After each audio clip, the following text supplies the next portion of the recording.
There are 20 lessons in life that I wish I had learned before I turned 40. If someone taught me these lessons or showed me these lessons, I probably wouldn't have made a lot of the big mistakes that I would have done. It would have kept me from getting arrested and going to jail. It would have kept me from toxic relationships and picking the wrong women or the wrong people to hang around with.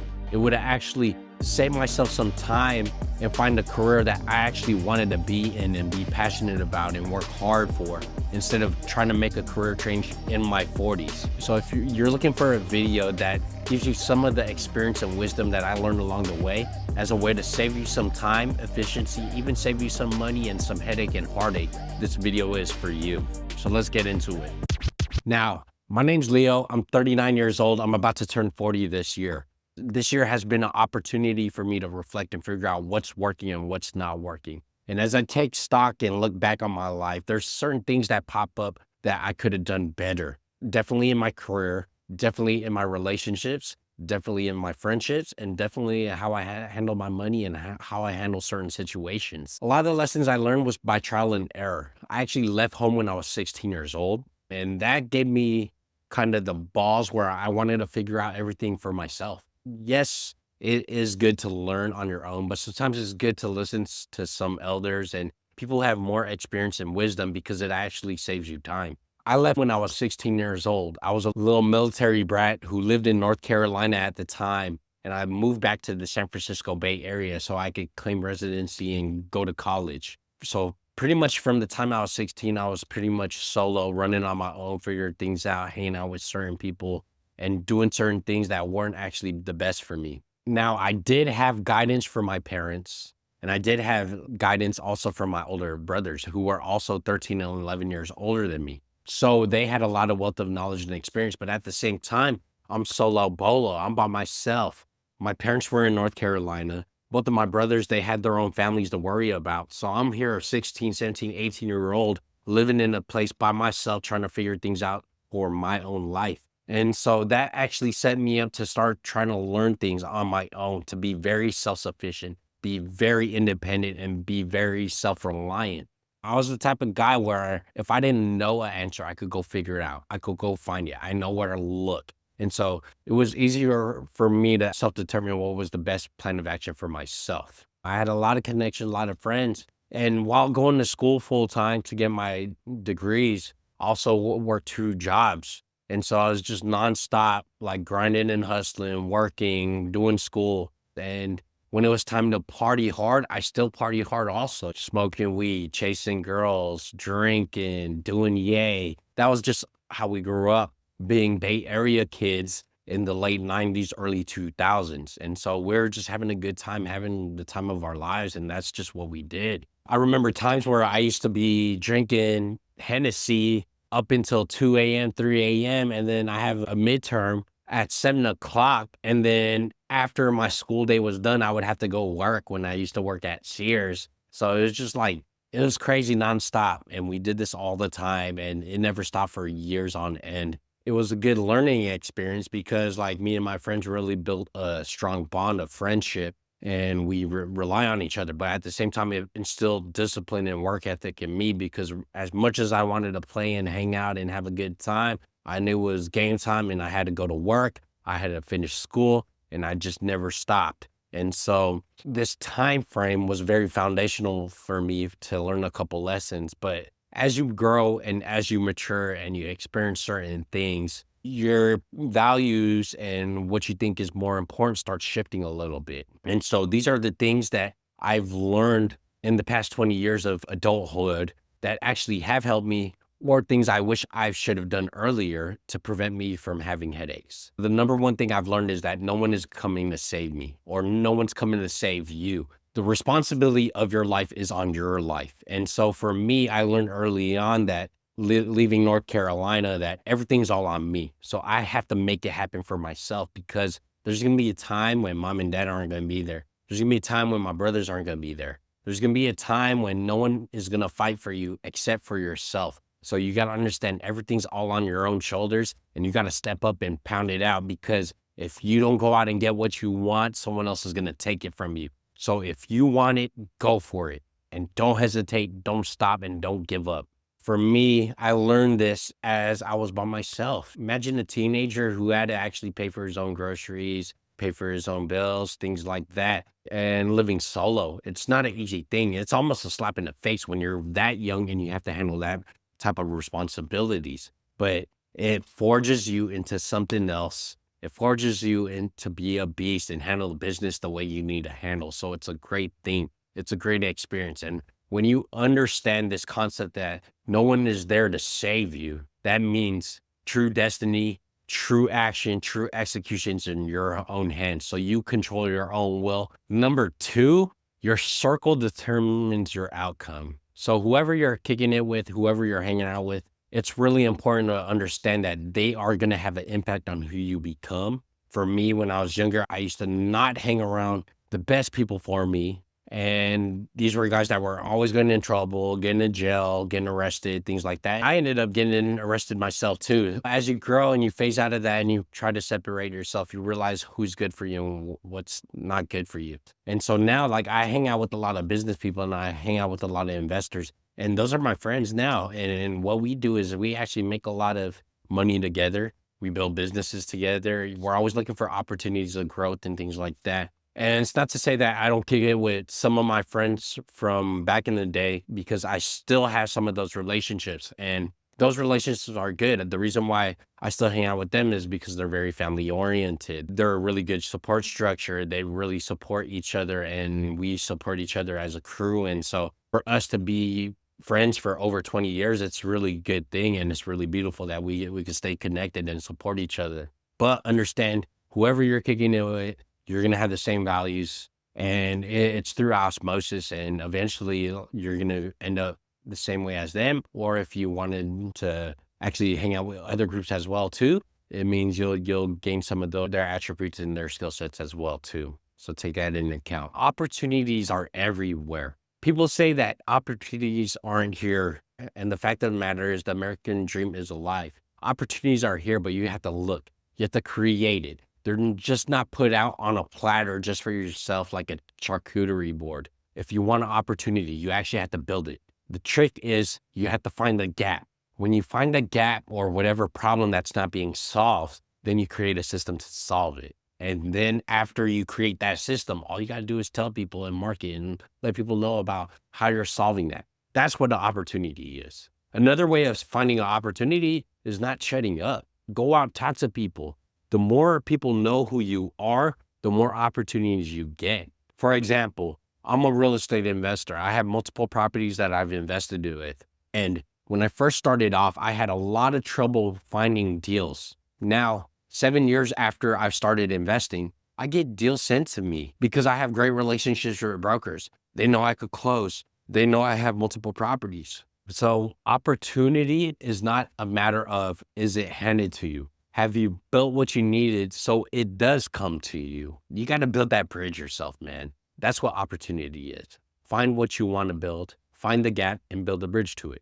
That's what it is. Now, one of the best things that helped me get ahead is delaying gratification. Being young, you want things now and you want it done quickly. It's only natural that we want to get ahead. We want to have things done with a sense of urgency. We want things to be done immediately. But when you learn to delay the gratification and you stick to the game plan and you don't stop, then there's something that happens that's really unique, and it's called compounding. Now, the work that you do, the things that you hold off on and try not to get upfront immediate benefits from it, it actually comes back later on, and it comes back really big. One thing that actually helped me a lot was saving money. And yeah, when I first started off, I was only saving like 50 bucks a paycheck or even 100 bucks a paycheck. But now as I save, that nest egg that I built is so big. Imagine saving after 20 years and you never touched it, how big that could be. So it's important to know that delaying gratification is one of the best things you could actually have, because it create a future for you. Even when it comes to working, don't expect to get promoted right away. Work hard and just keep working hard, day in, day out, 25 hours a day, 8 days a week. Don't stop. I'm not trying to get that one time pop. I'm trying to let whatever I'm working on bubble up. Then I'll come back and take what I want from it. But I'm not just trying to get that one time gratification. I want that consistent, everlasting, nonstop, continuous, consistent gratification. Don't try to get everything all in one day. Take your time, be patient, and things will actually work out on the backside. That leads me to passion, and passion's really important. Passion is what leads you to have focus and consistency. It's very important to have passion for a job or a career or a business. But what gets you paid is your execution of skills. Because when you have the execution of skills, you create results, and results bring money and revenue. Passion's really great. You need a combination of both passion and skill set to actually make money, whether you're trying to start a business, whether you're trying to build your side hustle. It's not about just choosing what you like, but you got to choose what you're good at. Passion's not the only thing you need in order to be successful in making money or whatever it is. You need the combination of the skill set, what you like to do and what you're good at. Those are two things that'll get you paid straight up. Now, when it comes to actually anything in life, nothing is always a yes right away, typically. So for me, no means not yet. You got to keep pushing. You got to keep pushing. You got to keep pushing. Build a relationship, warm it up. It's that one saying that boxers always do: set them up, right? Jab and then hit them with the hook. And that's really important, whatever you're doing. Not everything's going to go your way. So it's important to know that you got to set it up for the right conditions, and then you got to know right when to close. It's like hollering at a female, right? Or trying to get someone's phone number that you're interested. You don't just go in and straight in and ask for the number. Sometimes you could, but not all the time. Most of the time, you want to just go indirect. So for me, what I typically like to do is just ask a lot of questions. So when I see enough interest being reciprocated, then I'll just say, okay, cool. Let me get the number. Simple as that. If the connection, the chemistry is there, sometimes it doesn't happen right away. It might take 2 or 3 different conversations before you get that person to go out with you. And it's the same thing in business too. It might take 2 or 3 conversations before you actually close a sale. So it's important to know that no means not yet. Don't just give up after the first time. Don't just give up at the second time. Don't just give up at the third time. Keep going until at least 10 times. That's how I feel. Now, in alignment with this, if you don't ask, the answer is always no. So if you want something, you have to ask for it. You have to go for it. Don't just wait for people to hand it to you. Take it. If you want it, say it. If you want to go do it, say it. If you want to go achieve it, say it and go execute like you want it, like you deserve it. That's how life is built. It's not built by being passive. It's built by being active. And so if you want the life that you want, you have to be proactive about it. Now, proactive doesn't necessarily mean you have to do the biggest and greatest and most extraordinary thing, but it means taking steps, step by step. And that's okay. Don't hesitate to ask for what you want. It's okay. When it comes to relationships, at 40 years old, you understand listening is a superpower. The better you could listen to people, the better you could create connections to them. The better you could actually build relationships, the better you could help people out, and the more likely you could come to an understanding of who they are and what they need as people. I wish I had learned this a lot better, because if I did, I probably would have helped my brother not hurt himself back in 2019, and he passed away. I thought I was being a brother, just, hey man, don't be a bitch. Come on, we could get through this. But I wish I could have taken that back and just sit there and just listen, let him get it off his chest. And sometimes that's what people need, just to get it off their chest. As guys, we want to try and solve everything, and it's not necessary. We always have to solve everything. Sometimes you just got to sit there and listen. And when it comes to even my friends and my other family members, I take that approach now. Just say, what do you think about that? What are you thinking? What's your strategy? What's your game of plan? How do you feel about that? How do you think about that? What are you observing? I try to help the other person just break down their situation or whatever they're trying to explain to me in full detail, in isolated parts. That way I could put it back together like a puzzle piece and allow them to figure out what they want to do to solve it for themselves. And that's really a big thing for me. And it's not to say that I don't have those times where I just, I can't listen. I'm a human being also, and I'm not perfect, but I do my best to do this. And it's very beneficial, and it does help a lot of people out. So don't hesitate to stop and listen when someone's asking for help. That leads me to number 10. A 9 to 5 is riskier than working in a business. I'd rather have a business that I have full control over rather than working a 9 to 5. The reason being is there's multiple times where I've been fired or laid off at the will of other managers. And so I just don't like being slave to someone else anymore. I want to control my own destiny. And I don't like the fact that I have to ask for PTO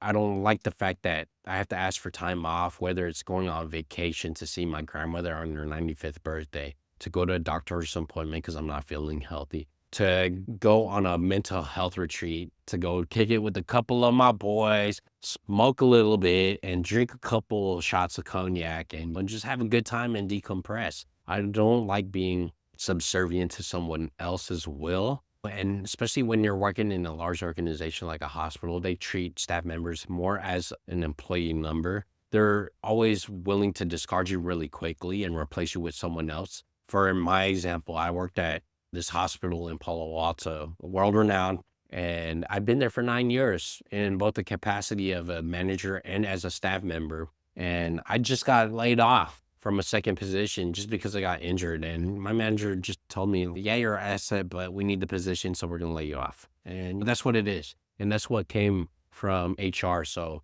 it is what it is. And I'm trying to do what I can to actually adjust and go into my businesses, which I am running, which are my real estate investment firm, Hospi, and my vending machine company called Vendit. And both of them are flourishing. And it's an opportunity for me to double down and just be with my crews in those businesses and build them up. Now, another reason why working a 9 to 5 is dangerous is because of inflation. Inflation is all-time high. Right now, it's anywhere from 7 to double digits, and wages are historically only increasing 3% per year. So if you look at it from a numbers standpoint, you're actually losing money working a job because you can't even keep up with inflation. So it's better to go into business because you could offset a lot of those taxes, a lot of those expenses, and you could keep a lot of that money in your pocket. So that's why I think working a business is far safer and secure than being in a 9 to 5. Now, with making a transition between the 9 to 5 to a business, everything's a transitional period, and transitions are always scary. But the one thing you got to learn is don't worry about it. Everything will work out how it's supposed to be. If you thought it was one way and it went sideways, that's really what it is. Because when you look at it in hindsight and you connect the dots, the pathway was laid out and the way it went is the way it went. And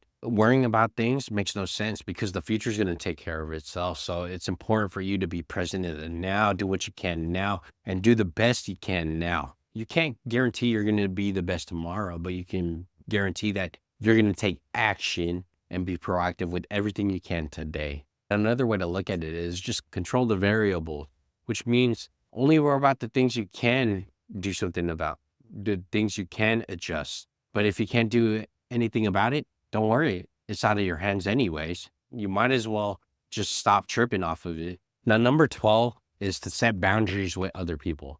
I think this is very important. A lot of people have issues with this. I even have issues with this. And as I get older, I realized it's okay to be nice. It's okay to be kind. But the fact of the matter is, someone's taking advantage or being disrespectful. It's okay to pop. In today's world, everyone throws a tantrum and they try to cancel people. And I think that's some dumbass shit. I've been canceled before, and I think it's important to set boundaries because then you're showing people how to treat you and that you're not going to tolerate certain behaviors. I was canceled once before, and in 2019, I had another pharmacist who was just extremely disrespectful, and all she would do is just nag, and she wanted to run everything. She showed a lot of narcissistic tendencies, and everything had to go our way, and she would throw tantrums, and then we'd go figure out what the problem was, and there would be no problem. It's just she wanted it a certain way. And after months of this, I just got fed up. So I just let her know, hey, you're not going to do this. And I scolded her and let her know that, hey, enough's enough. You're going to stop. You're going to be a regular staff member and then just stop doing what you're doing and stop antagonizing myself and my colleagues. Now, she broke down and cried, pulled a me too. I ended up getting fired from the position. Now, as a repercussion from that position, they had to replace me with 4 other staff members and then break up my responsibilities with those people. And I talked with my chief at the time, and he told me verbatim, I see what you see now. And basically that was his way of saying sorry. But my response was, it's too late. You cancel me, but it is what it is. So setting boundaries actually saved me peace of mind because now I'm out of that toxic environment. And that actually gave me a lot of free time to actually build the businesses and put me on this new pathway in life. And so that's okay that you set boundaries because setting boundaries lets people know you are a human being and there's only so much you could stand for. So definitely do that. It doesn't matter who it is. It could be a family member, it could be a coworker, it could be a friend. I mean, you want to try to do it nicely, but sometimes you got to just pop off and let them know what time it is. When it comes to work, ideas, and being men, we're all about execution. We're all about problem solving. And the biggest thing is execution is more important than big ideas. It's important to have a vision. It's important to have a dream. But if you don't act on it, it's worthless. It's useless. And it doesn't mean anything because it's still in here. We need to get it down, out of us. Like the way we bust nuts. Guys are supposed to get whatever's in them out into the world. That's just how we're built. When you're planning, make sure you create steps to execute, create milestones, and then check in if you achieve those milestones periodically. That's how you get ahead in life. It's not about having a big dream and just doing one thing one day and then you don't do anything. Commit to the process, commit to the plan, stick to the script, and just keep it moving. And then just work nonstop.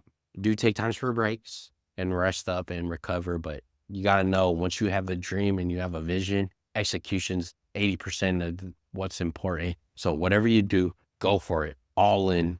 Don't hesitate. There's this one quote that I thought of many times, and it's from Lao Tzu, and it says, the journey of 1,000 miles starts with the single step. That step is the action. It's execution. It's the commitment to keep doing what you want to do every single day. Now, when it comes to talking about money, it's important to save money, right? You need to save for your emergency costs and things you want to do and have a good time and travel or whatever it is. But saving's not enough now. Being a millennial, being at 40 years old, you understand that it's important to invest now. The reason being is because saving, you don't make any percentage points. And then if you invest, you could make percentage points that actually help you curb inflation or the cost of goods that increase. I remember when I was like 15 years old, a Big Mac value meal cost $4.69. Now that shit costs like 17 bucks. It's not worth it no more. So investing now is very imperative. And there's a couple of reasons why investing is important more than ever. One, there's no such thing as pensions anymore. A lot of companies are getting rid of that. And with pensions, that was a source of income for retirement. Now, most people don't know that when the 401k was created, it's supposed to be a supplement to pensions, meaning it was an addition. But the fact that pensions are being taken away now and people are relying strictly on their 401k, which is supposed to be an addition, it's not enough. People are being misguided to believe that their 401k will be enough for them to retire. And it's just not the case anymore. And it never was. Now, on top of that, a lot of people are relying on Social Security. Social Security is a process where people pay into the program. And that program allows for some of that money to pay for the retirees who previously paid for that program. It's basically a legalized Ponzi scheme. Now, the thing is with Social Security, it's expected to collapse somewhere in the 2040s, around my retirement age. And that's not going to work anymore because once it collapses, it's going to be a 1-to-1. You need one person to pay for the retirement of another people. And that's not going to be enough for sure. So it's important to know that Social Security is collapsing. There's no more pensions. Your 401k is not enough. So you have to invest. And you got to invest in things that bring you money, whether it brings you monthly cash flow, it builds your retirement, it actually gives you appreciation and equity, or it helps you reduce your taxes so you could save more money and invest more. Investing is the new saving. And if people don't invest, they're going to get left behind in the future of what's going to happen in the next 10 to 15 years. So start investing now. If you're watching this in the 20s, start investing. If you're already in the 30s, you're my age in the 40s, start investing. It's never too late. We're 40 years old. Our expected retirement is another 25 to 30 years. So we have enough time. So get it done. And even if you're actually working and you're building whatever you want to build in life, a business, your career, whatever it is, make time for rest and recovery. And for me, my rest and recovery is traveling. Traveling is really important to me because it gives me a different experience. I think it's important that everyone experience the world to know what we have here in America. We're lucky. We are truly blessed. And to hear everyone say they want socialism and they want certain things like UBI, I think it's stupid. It's ignorant. These people don't understand how lucky they actually have and how much opportunity there is in this world. And in this country. Traveling is one of those great things in the world that it gives you a perspective that you never thought of. This past year, I spent a couple weeks in Philippines and I got to see my aunt who turned 95. I got to see multiple islands. I got to swim with whale sharks and then got to go spend some time on the beaches and just chill and relax and figure out what I wanted to do and see the development of Philippines since I haven't been back in a really long time. And it shows that there is growth, there is opportunity no matter where you go. Last year, I went to Africa and I went on multiple safaris, and that was like by far the probably best vacation I've ever had or experienced. And so it's important that when you do travel, that you actually see what the locals see, eat what the locals eat, dress how the locals dress, and just get a vibe for their livelihoods. Experience that you have will, when you come back to the States and you come back to your regular life, it'll give you one, gratitude and appreciation for what you do have. And number two, it'll give you a new dynamic on how to interpret or analyze situations as you deal with them. Traveling means nothing if you're not experiencing it with other people, which leads me to that relationships are important and they take work. You need to nurture them. You need to spend time, have quality time with the people, give gifts, whatever it is. Whether it's you're kicking it with your spouse, your partner, your family, your friends, your colleagues, invest that time and get to know them and see how their day's going. Now, you don't have to do this all the time, but just enough to where you could check in on them and see what they're going through and see how they're doing. That's very important to other people. And building relationships is good because later on, as you get older and you have less friendships and things like that, you will actually remember some of the friendships and the memories you created when you're younger too. I still remember the time when me and my boys got plastered drunk and we were gambling one night, randomly won and decided to go to San Diego that weekend. Or blacked out drunk in Vegas and ended up somewhere I wasn't supposed to be. But we'll save that story for another time. All right. And those are experiences I share with my friends. They'll never go away.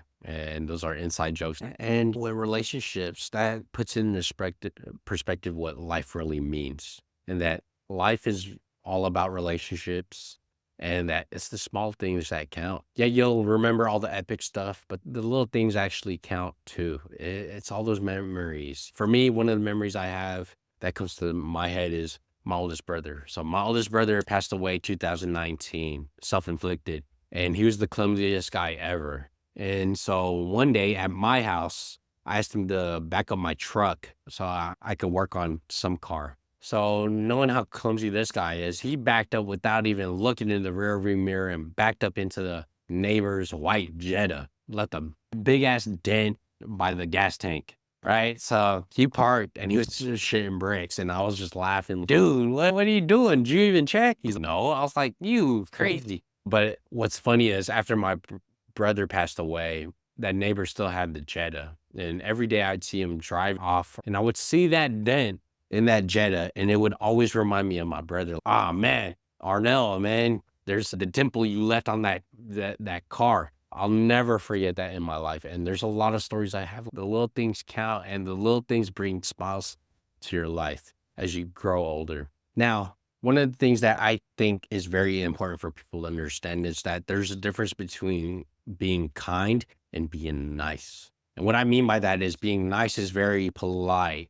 It's very submissive. It's about not bringing attention to things. Being nice is like what you do to an acquaintance, and you're just trying to be happy-go-lucky and be chill. Being kind is being honest and truthful. If I'm not telling someone the truth about what's going on, how could they ever get better? So for me, being nice is fake for the moment. Being kind is knowing what's best for the other person. You could feel the difference when someone's being nice and being kind. Being nice is just, oh, hi. They're smiling at you with their mouth. But being kind is you could feel that consideration that the other person has for yourself or for other people around them. That brings me to 19. And as men, we have to take a stand. We have to take a stance in positions and have opinions, and it's okay. In today's world, with everyone being canceled, all the guys being canceled, I've been canceled, like I've told you, and it's important to have an opinion and stand your ground. We're going to have so many more issues if we don't take a stand and say, this is what's necessary for our communities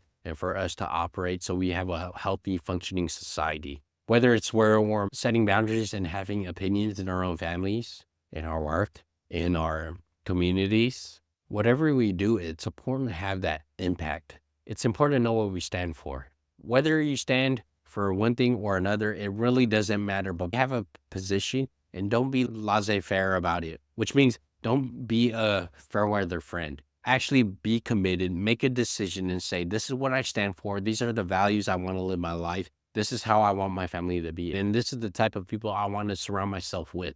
It's important to live life like that. And if someone tries to cancel you, it's okay. You'll survive it. You'll live it. I've been canceled. It's fine. That brings me to the very last one. This is the last truth that I've learned. You have to live life for you, and you have to live life with no regrets. Anything you want to do in life, go do it. Whatever you have to do. If you're not in a happy relationship, get out of it.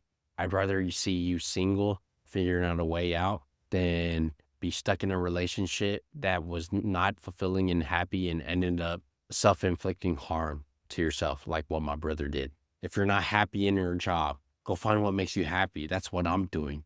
I'm 17 years in a career in healthcare, and I'm over it. It's time to go build my businesses, and that's what I'm doing. Whatever you're doing and you're not happy, go find a way to be happy. Find fulfillment, find purpose, reinvent yourself, and find a way to take action to go be what you want to be and do what you want to do. Your life is your movie, and make sure when you look back at it, even if you're on your deathbed, look back at it like you've done everything you wanted to do in life. There's a lot of people that I see saying, oh, I would have given myself this advice if I was 20 years old. In true reality, imagine if you were 75 years old, giving your today's self advice.